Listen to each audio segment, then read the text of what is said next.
Welcome, welcome, welcome. And we are back for another installment of MLK Uncut. And we're excited about today's topic and today's reading. I'm going to go ahead and invite some followers in to join me. And I hope that even if you can't join me live, that you will take an opportunity to watch the replay. Thank you to those who have been watching the replays and sharing with your fellow mankind. Thank God for another day of life. And we are excited about what God is doing. Hope everybody's having a good morning, great day, awesome time in this day and opportunity of life.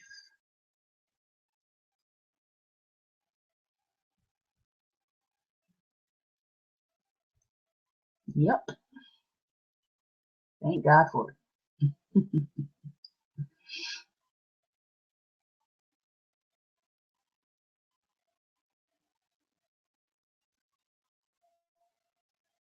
All right. Heavenly Father, we thank you for this day. Thank you for your goodness. Thank you for your grace. Thank you for your loving kindness. Thank you, Father, for peace. Thank you, God, for your love that you have for us, and not just only for your people, but your love that you have for all souls, because all souls are yours. And Lord God, as we continue this reading today, give us your wisdom, give us your knowledge, give us your understanding, and help us to be, Father, the change that we wish to see in the earth. Good morning, Mr. Sunshine. All right, so today we are on day 18 of this book here. Where do we go from here? Chaos or community? We are on day 18. In all, this is actually our 30th day of reading through MLK's works. So if you would like to go back and listen to any of the readings or any of the topics that we've covered, you can actually type into Facebook in the search engine, hashtag chaos or community, or the first book, hashtag why we can't wait. And it will take you back to all the other previous videos that we have been doing.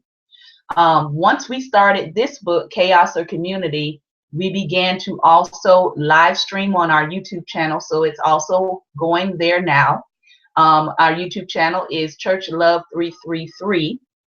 And so for our future records, we do have this archived on YouTube from Chaos or Community. So today we are finishing up the topic that we started yesterday, which was sources of power.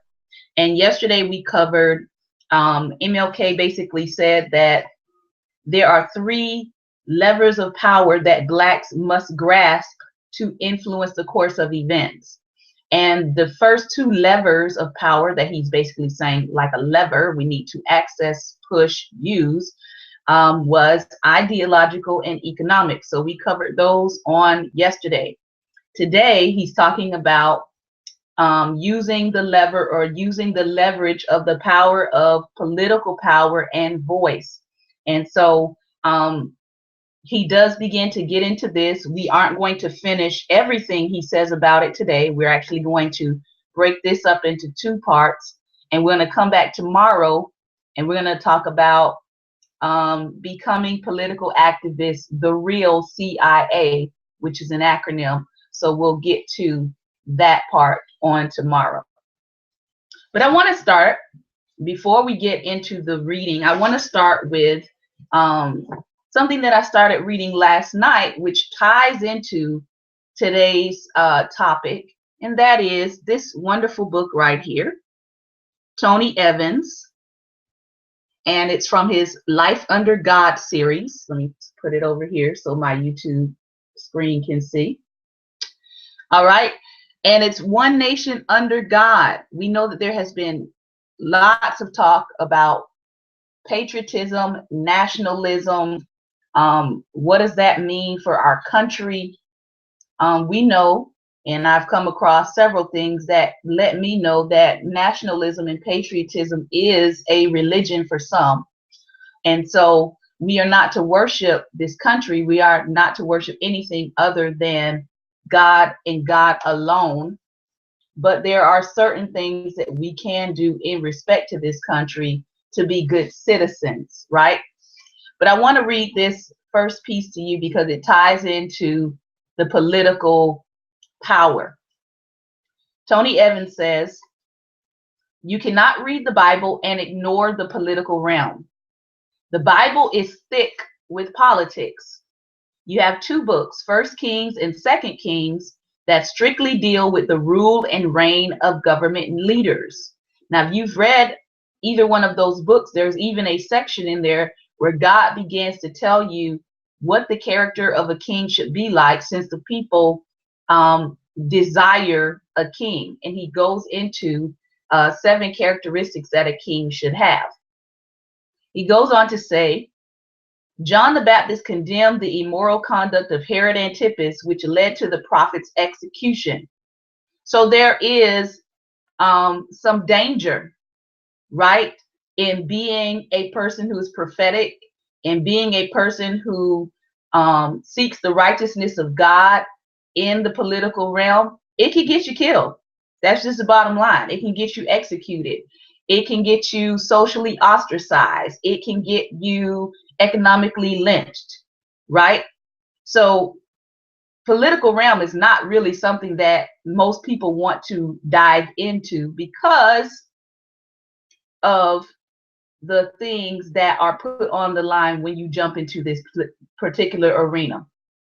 In Thessalonica, Paul and his companions were charged with committing treason against Rome for insisting that there's another King Jesus, according to Acts 17:7.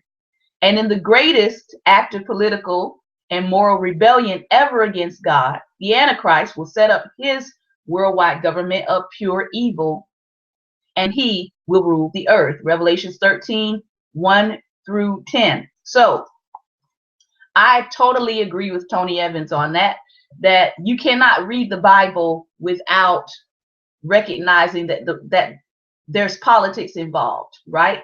Whether it's religious politics, whether it's the politics of leadership at that time.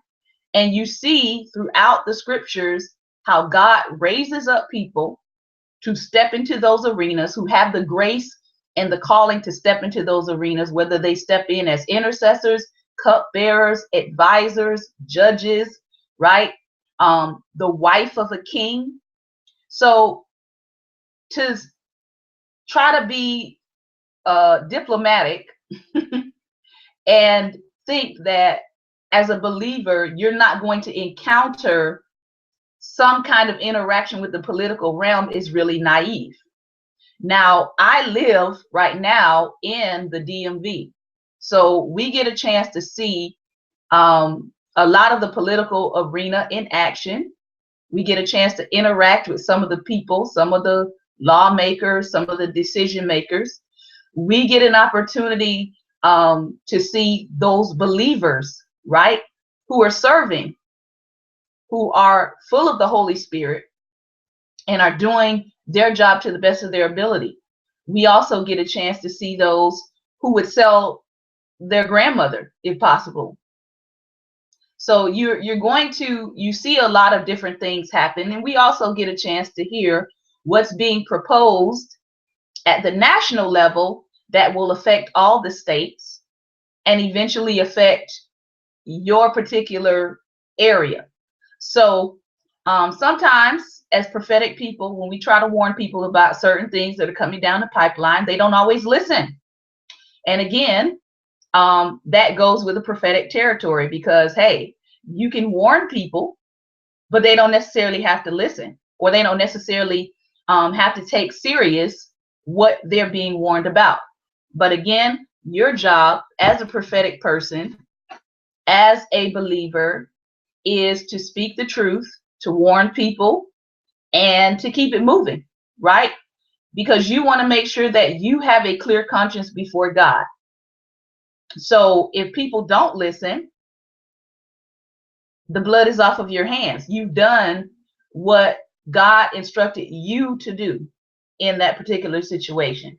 So I believe that MLK had a well done when he wrote this, because he left plenty of warnings.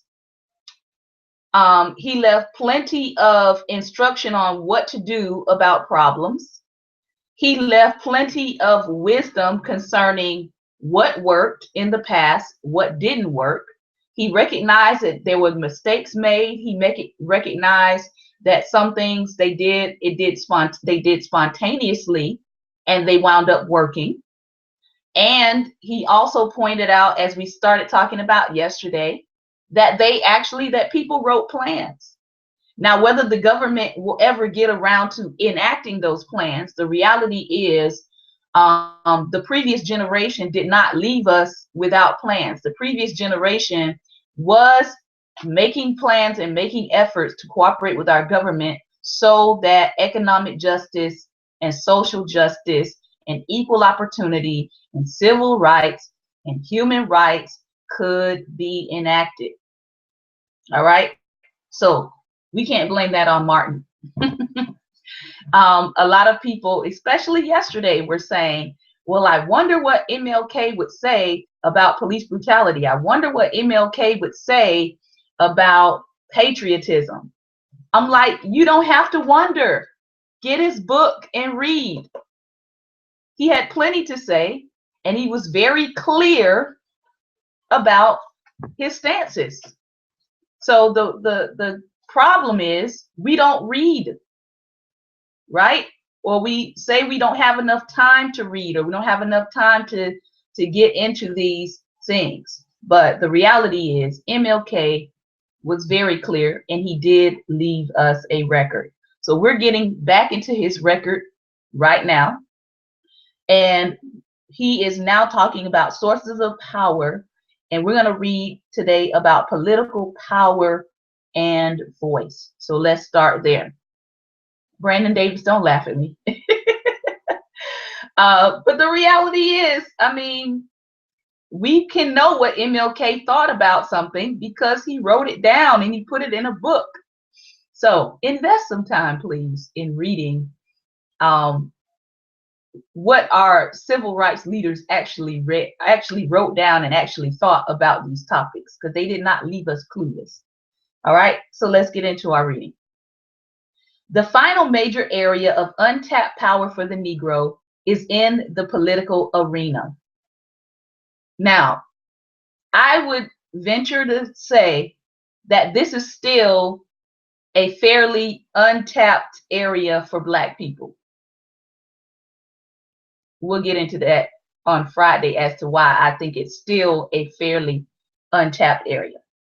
But he goes on to say, Negro population is burgeoning in major cities as tides of migrants flow into them in search of employment and opportunity. These new migrants have substantially higher birth rates than characterize the white population. The two trends, along with the exodus of the white population to the suburbs, are producing fast gathering Negro majorities in the large cities. So even 40 years ago, right, MLK pointed out that immigration population, right, was moving into the urban areas, moving into the larger cities, and they were moving in with a higher birth rate, right, than the white population. Now, the white population will tell you outright over and over again that they understand that their ratio of reproducing themselves is at an all-time low. They will tell you that. And so one of the impetuses behind what we see being pushed as a huge political issue with abortion is because white people understand that no population equals no future. No population equals no people who can go out and vote. We haven't gotten that yet. It's not connecting. The synapses in the head for Black people, it's not connecting.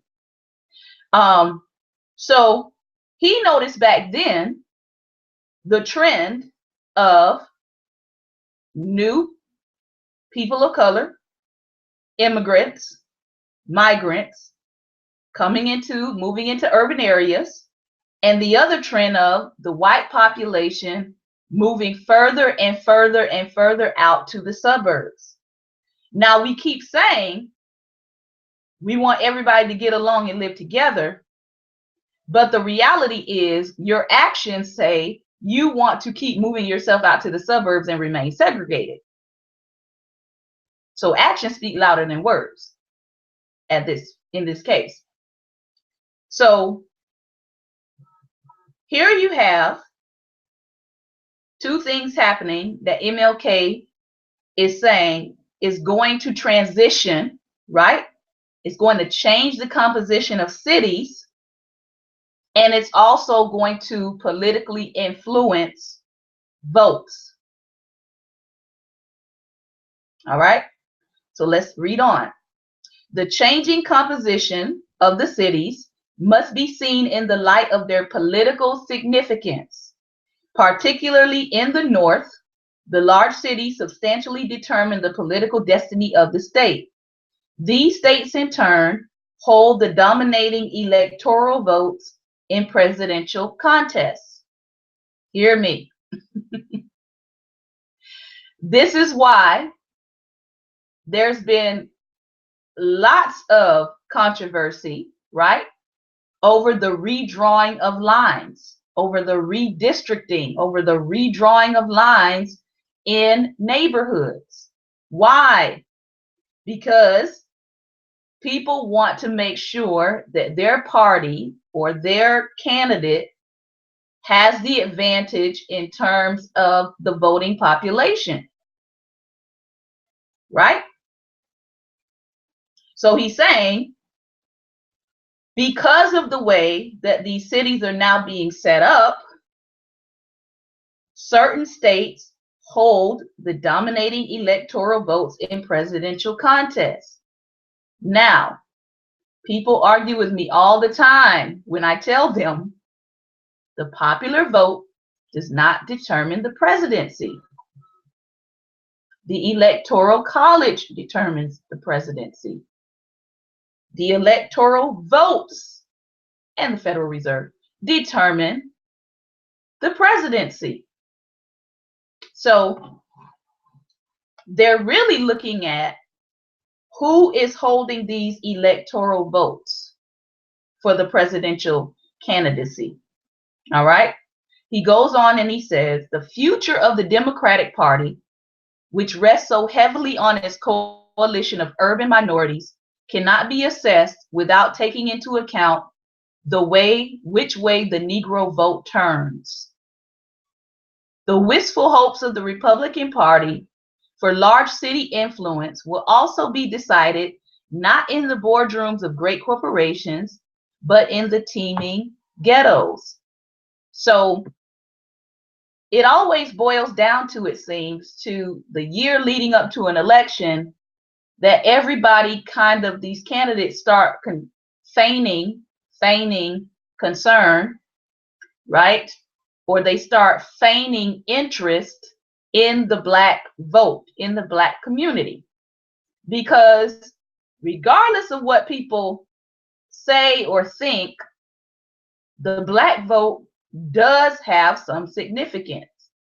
But we lose our significance when we give our vote to candidates and don't expect anything out of them. I'm going to say that again. We lose our significance as a voting bloc when we give our vote to candidates and don't expect anything out of them except for them to either be black or carry hot sauce in their purse or insult you and say, what else have you got to lose? Right? So as long as people think I've got the black vote in the bag, they're not moved to put together a platform that affects your community in a positive way. But if you hold people to hold their feet to the fire as a community and as a voting bloc and demand a plan before you give an endorsement, then you have a better opportunity of getting your needs met, getting your needs on the table, getting your needs heard. Unfortunately, we've had an entire season of people who don't represent the Black community speaking for the Black community and guaranteeing the vote of the Black community without even talking to the Black community. So yeah, we can blame leaders for that right now, and they need to repent, right? So that's what you've had going on the past couple of months. You've had people saying or guaranteeing to the candidates, oh, I can get the Black vote. I can get the Black vote. Says who? Where are you getting your information from? Where are you getting your information from?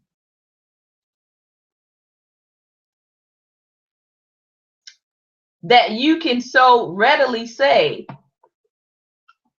that you can guarantee getting the Black vote, and you don't, first of all, you don't talk to Black people and you're Black.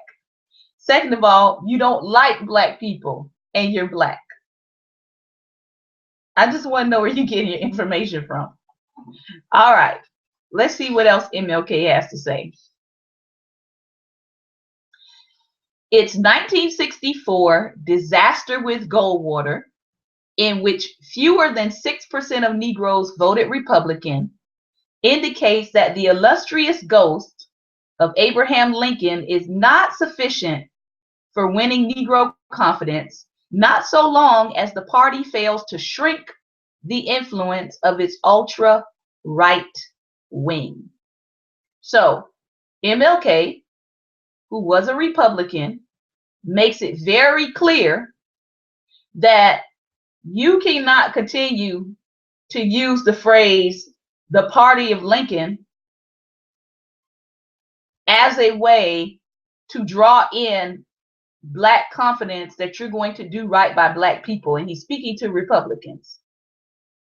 And then he says, you especially aren't going to be able to win the Black vote as long as the party fails to shrink the influence of its ultra-right wing.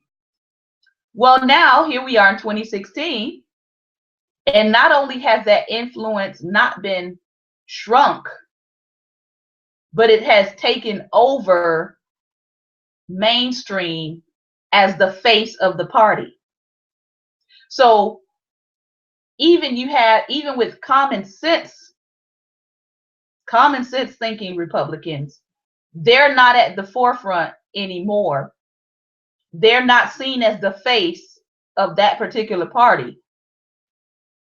What is seen as the face of that particular party is American fascism, white nationalism, white supremacy, and people telling people of color, you know, that basically you're in the worst condition possible and just take it or leave it, what we have to offer you.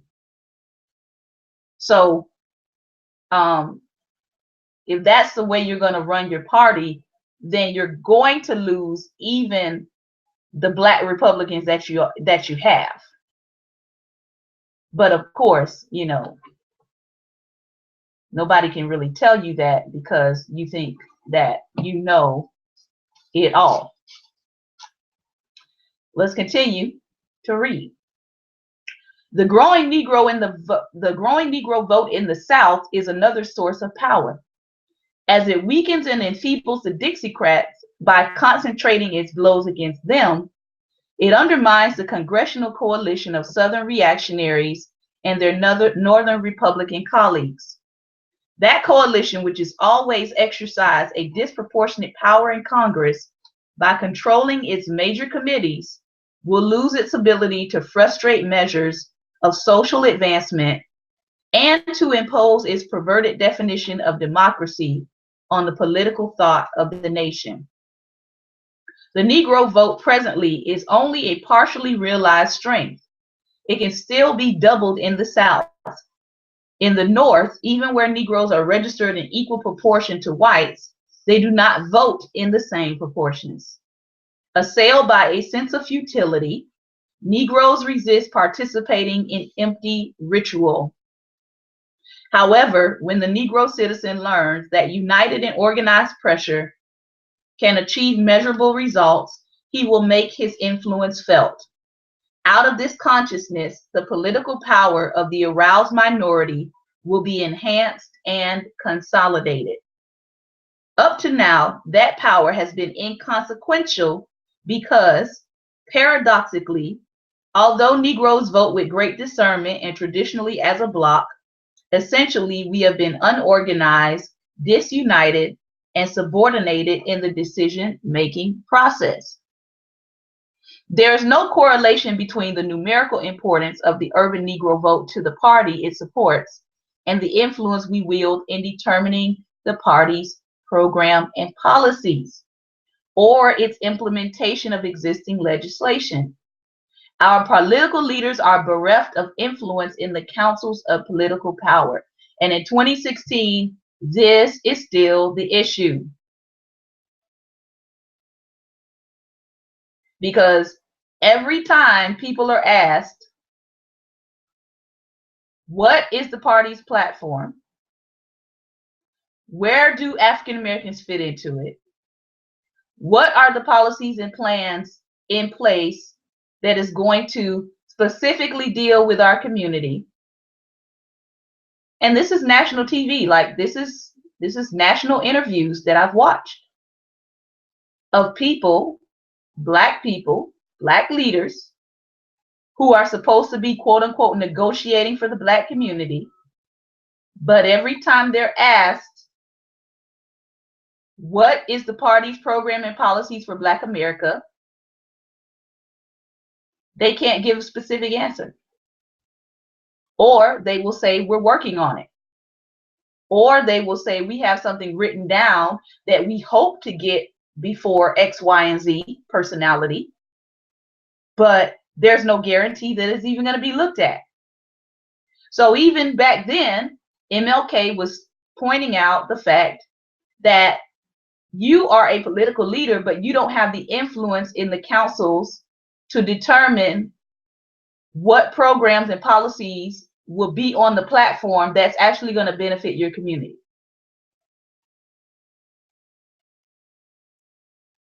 Let's read on. The new task of the liberation movement, therefore, is not merely to increase the Negro registration to vote. Equally imperative is the development of a strong voice that is heard in the smoke-filled rooms where party debating and bargaining proceed. A black face that is mute in party councils is not political representation. The ability to be independent, assertive, and respected when the final decisions are made is indispensable for an authentic expression of power. It's not enough to be thankful that you have been voted in to be in the room. I'm going to say it again. Republican and Democrat and third party and whoever. It is not enough to be thankful that you have been voted in to be standing in the room.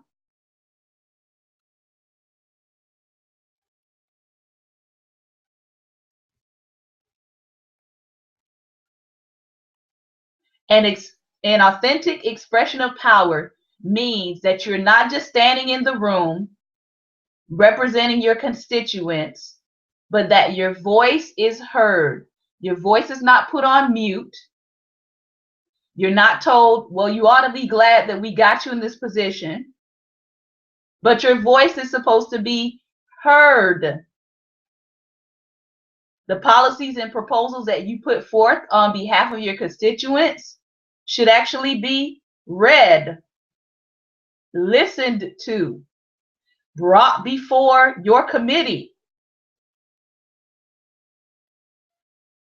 Okay, I'm going. Let me keep reading. Negroes are traditionally manipulated because the political powers take advantage of three major weaknesses. Please hear MLK today if you plan to go into politics. This is a good sermon on political candidates. And please share with your friends if they're considering political office. Okay. Negroes are traditionally manipulated because the political powers take advantage of three major weaknesses.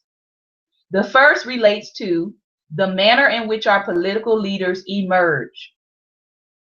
So, how are we picking these political leaders? How do they get their start? Second is our failure to so far achieve effective political alliances. So once they're in the door, who are they making alliances with?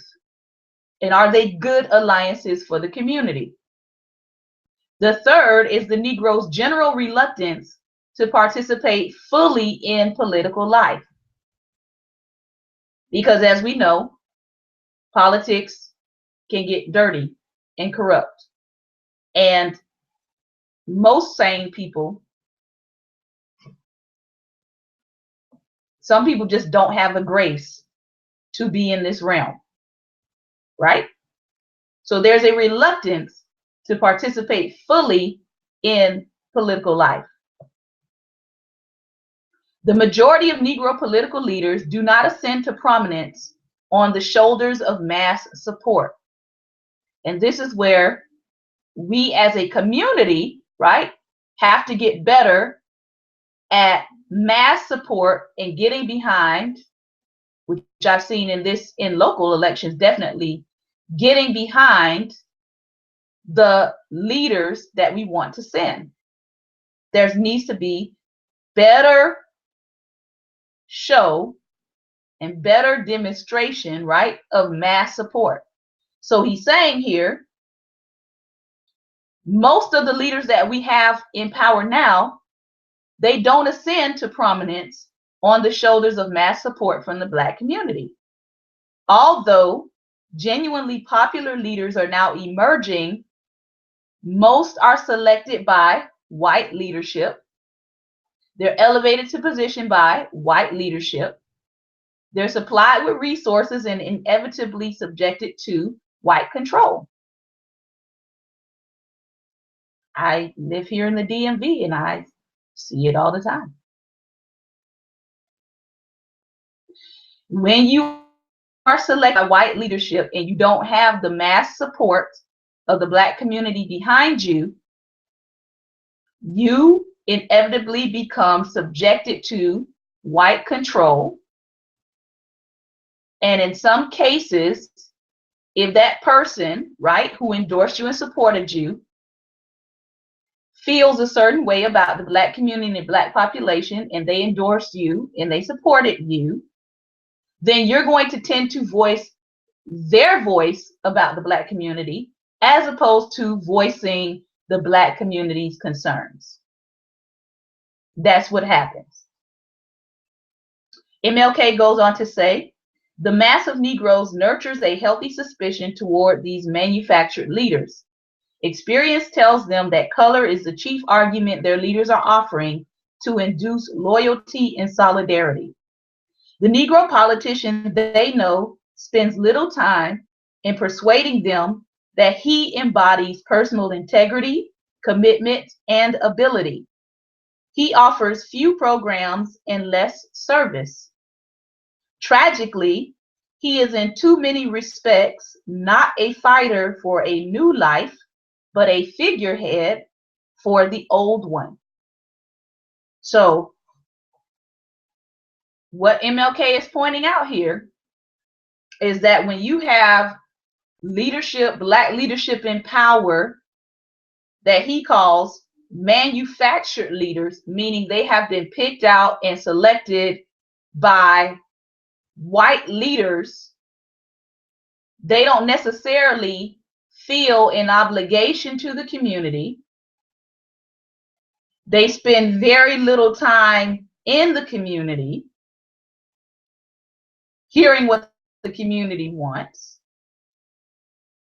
Therefore, that breeds a measure of distrust in the community for that leader.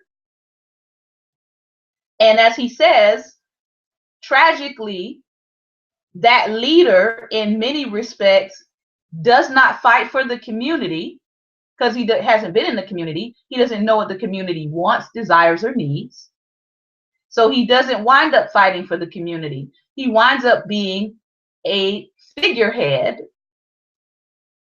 of sustaining what already is, rather than changing things that need to change. And it's almost like he's saying, it's almost like a catch-22, because he has been financially supported and elevated to position with resources supplied by white leaders. He is going to go with their interests first, even though he's supposed to be paying attention to his constituents. Let's read on.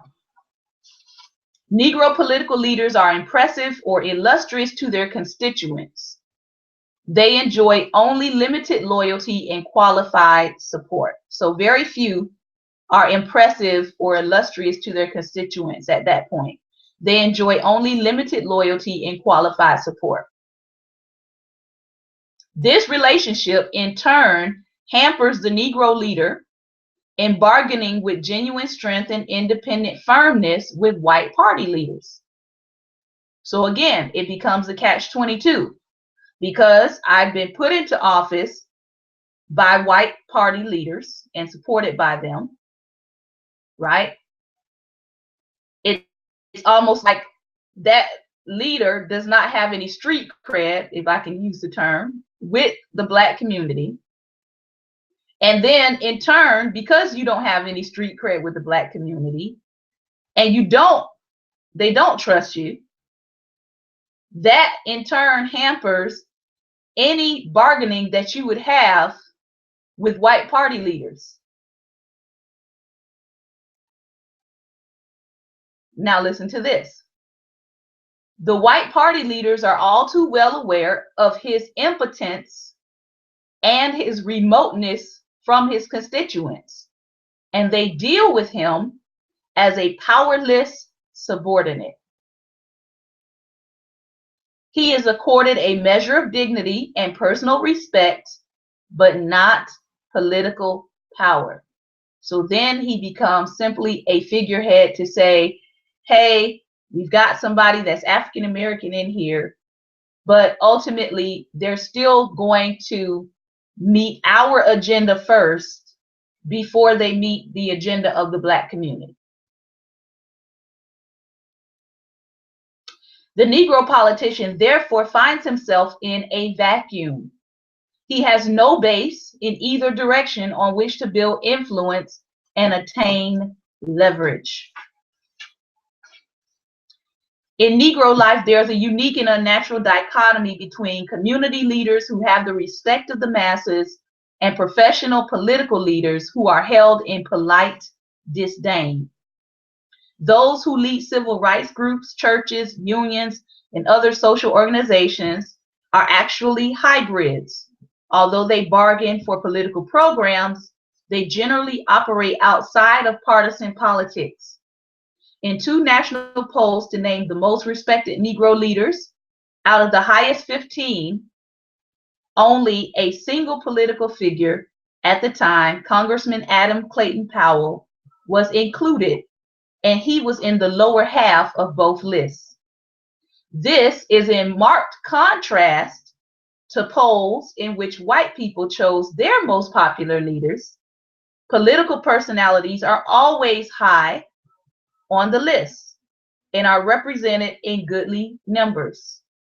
There's no Negro political personality that evokes affection, respect, and emulation that corresponds to JFK or an Eleanor Roosevelt, but to name a few.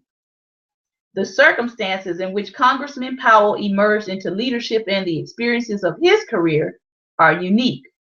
It would not shed light on the larger picture to attempt to study the very individual factors that apply to him. It is fair to say no other Negro political leader is similar either in the strength he possesses, the power he attained, or the errors he has committed. And so this is important that MLK points this out, because he's saying that if you poll the Black community versus polling the white community in terms of who are the most respected or who are the most admired, they don't name a lot of politicians. This was in 1967, and I would dare say that hasn't changed. They will name a celebrity before they name a politician. They would name a church leader before they name a politician. But what MLK reveals here is that in terms of respect, in terms of political awareness, he noted, right, that there are several people that are high on the list when it concerns the white community, because they understand something about political power and having people that have your voice and having people that make laws in your favor. So I'm going to keep reading. And so we shall have to do more than register and more than vote. We shall have to create leaders who embody virtues we can respect, who have moral and ethical principles we can applaud with enthusiasm, that enables us to rally support for them based on confidence and trust. We will have to demand high standards and give consistent, loyal support to those who merit it. We will have to be a reliable constituency for those who prove themselves to be committed political warriors in our behalf.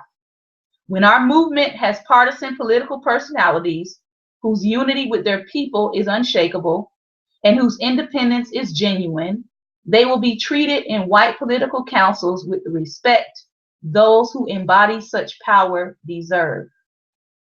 In addition to the development of genuinely independent and representative political leaders, we shall have to master the art of political alliances.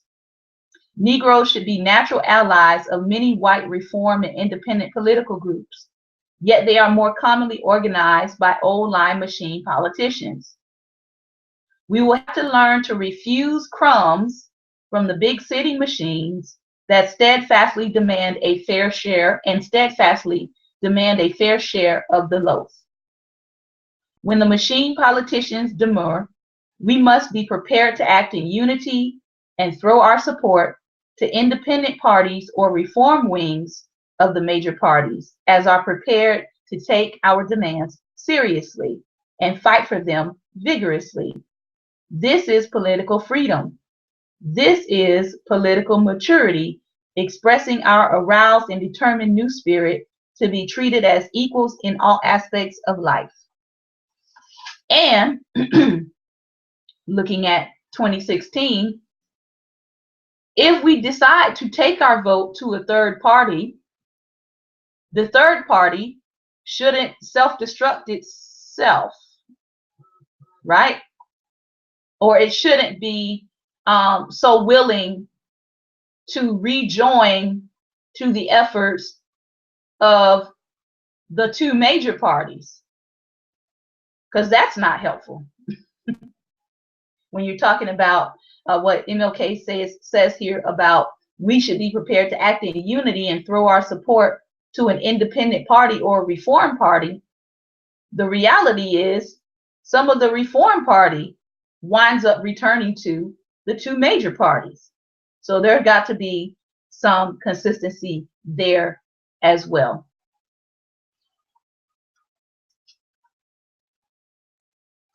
Let's keep reading.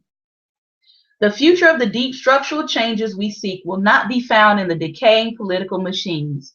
It lies in the new alliances of Negroes, Puerto Ricans, labor, liberals, certain church and middle class elements.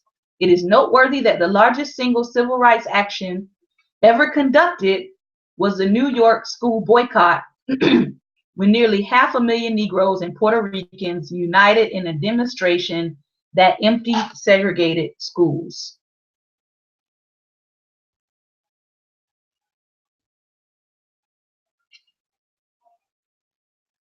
The art of alliance politics is more complex and more intricate than it is generally pictured.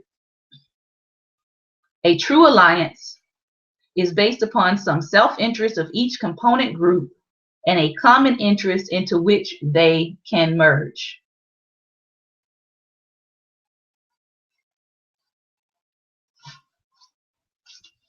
And let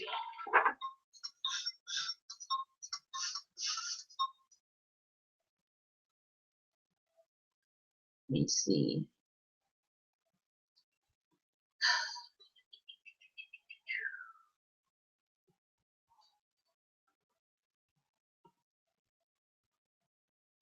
All right, Facebook Live. Thank you for joining live here on my YouTube channel. We're trying to get our Facebook Live back up in just a moment. And our chat room is open, so if you'd like to enter a chat message, please feel free to do so.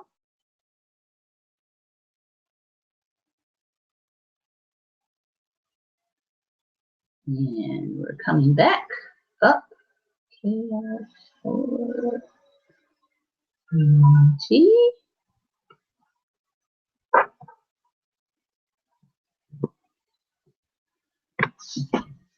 All right. All right, we are back. Apologize for the cutoff here. Let's see if we can get our friends back on.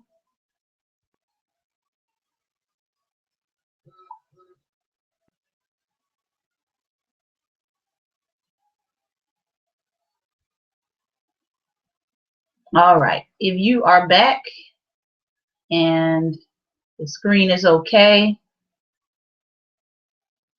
give me some thumbs up. Able to come back in and everything is okay with your screen, you can give me some thumbs up. All right, I'm not sure where the video cut off here, but we were talking about political alliances and the fact that blacks would need new alliances in order to get things done. And as MLK says here, a true alliance is based upon some self-interest of each component group and a common interest into which they merge. For an alliance to have permanence and loyal commitment from its various elements, each of them must have a goal from which it benefits, and none must have an outlook in basic conflict with the others. Thus, we cannot talk loosely of an alliance with all groups. Most groups must have mutual interest with us so both can profit in the relationship. To talk of alliances is to talk of mutual agreement. You cannot have an alliance with a group that persists in discrimination or wants to monopolize jobs and which you have no common ground. To talk of alliances with them is to talk of mutual deception and mutual hypocrisy. The same test must be applied to churches and church bodies. Some churches recognize that to be relevant in moral life, they must make equality an imperative. With them, the basis for alliance is strong and enduring. But toward those churches that shun and evade issues of justice, issues of economic justice, issues of social justice, that are mute or timorous on social and economic questions, we are no better stranger than strangers, even though we sing the same hymns in worship of the same God. So here, even MLK recognized that if you're going to have alliances, you want to have alliances that share your common goals, share your common interests. Everybody is benefiting on both sides. And you want to make sure that you're having alliances with people who share your values for equality. And like he said, that's not just community groups, but that's also with the church. If we employ the principle of selectivity along these lines, we will find millions of allies who, in serving themselves, also support us. And on such foundations, unity and mutual trust and tangible accomplishment can flourish. It is no mere academic exercise to scrutinize alliance relationships. They are the keys to political progress. Of late, some scholars have begun to question the usefulness of the Negro vote as a tool for social advancement. Some have begun to say that the payoff from Negro voting in the South will not be revolutionary. They point to limited gains that we have attained in the North and apply them to the South. Their conclusion has some validity because they confine them to conditions that prevail in the South. But conditions in the South are not static, and they are changing. More and more competition will develop among white political forces for such a significant block of votes as the Black vote. And a monolithic white unity based on racism will no longer be possible. Racism is a tenacious evil, but it is not immutable. Millions of underprivileged whites are in the process of considering the contradiction between segregation and economic progress. White supremacy can feed their egos, but not their stomachs. They will not go hungry or forego the affluent society to remain racially ascendant. Governors like George Wallace and Lester Maddox, whose credentials as racists are impeccable, understand this, and for that reason, they present themselves as liberal populists as well. Their demagoguery is little known to Northerners who have no opportunity to hear the speeches they make in local communities. Temporarily, they can carry water on both shoulders, but the ground is becoming unsteady beneath their feet. Each of them was faced in the primary with a new breed of white Southerner. Their opponents were not inconsequential political figures. Former governors were in the race, making open public appeals for the Black vote, and the first history meeting to solicit their support. They championed economic reform without racial demagoguery, and they won significant numbers of white votes, insufficient for victory, but sufficient to point the future direction of the South. So MLK was saying here that yes, there are racists who even began to pose as liberals so that they could keep these votes coming. But he began to say that at some point, this duplicitous nature and behavior of these racists who were posing as liberals was going to show through, and that people were going to begin to vote in a way that benefits them economically, as opposed to riding out the evil of racism and segregation and letting that drive their vote. The time may not be far off when an awakened poor and backward white voter will heed and support the authentic economic liberalism of a governor. Then, with the growing Negro vote, they will develop an alliance that displaces the Wallaces and with them racism as a political issue. It is true that the Negro vote has not transformed the North, but the fact that Northern alliances political action generally have been poorly executed is no reason to predict that the negative experiences will be automatically extended in the North or duplicated in the South. The Northern Negro has never used direct action on a mass scale for reforms, and anyone who predicted 10 years ago that the Southern Negro would also neglect it would have been proved in error. Everything Negroes need, and many of us need almost everything, will not like magic materialize from the use of the ballot. Yet, as a lever of power, if it is given studious attention and employed with the creativity we have proved through our protest activities we possess, it will help to achieve many far-reaching changes during our lifetimes. So, MLK tells you that political power is a leverage, but we've got to be more decisive and more intentional about the candidates that we put up, about the people that we support, so that when they get into, as he calls them, the halls of power, that they actually have a voice because they have the backing and the support of the Black community. So this is our closing for today. Tomorrow, he's going to talk about becoming political activists.